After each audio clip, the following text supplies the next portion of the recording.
Pemirsa, Dinas Lingkungan Hidup Banjarmasin bekerja sama dengan jajaran PLN UP3 Banjarmasin menggelar aksi beberasi hingga konservasi sungai di kawasan Sungai Belitung, Banjarmasin Barat, Baisukan Jumat 9 Juni 2023. Program beberasi Wan Konservasi Sungai Belitung ini sekaligus juga dalam rangka memperingati Hari Lingkungan Hidup Sedunia.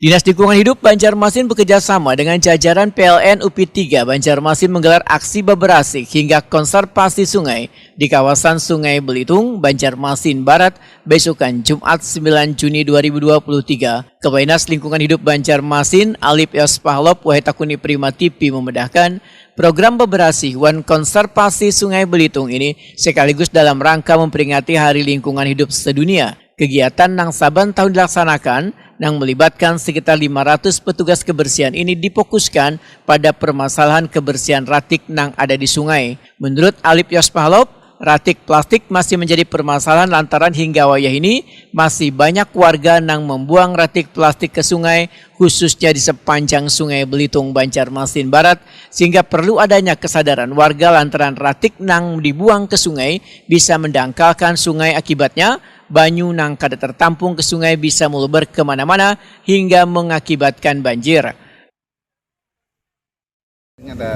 Ada dua shelter ya, yang kita kan sungai-sungai dua sungai yang kita sering melihat di sini masyarakat kita masih ada membuang khususnya botol-botol plastik sampah yang ke sungai di kawasan Belitung ini. Kita berharap dengan pemilihan Belitung ini masyarakat kita mulai tergugah untuk tidak lagi membuang sampah-sampah baik botol plastik dan lain-lain sampah-sampah di sungai-sungai.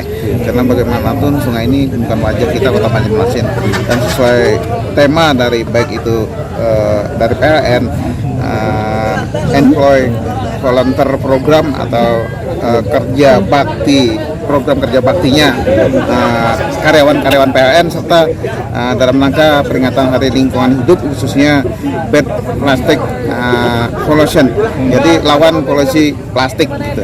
Jadi program ini jadi paralel antara PLN dengan kita dalam rangka untuk memelihara sungai, kemudian di kawasan pantai juga dari PLN untuk melakukan konservasi baik kawasan sungai maupun pantai. Alip Yos Pahlop berharap aksi beberasi ini dapat menyadarkan warga untuk kada lagi membuang ratik sembarangan atau ke sungai.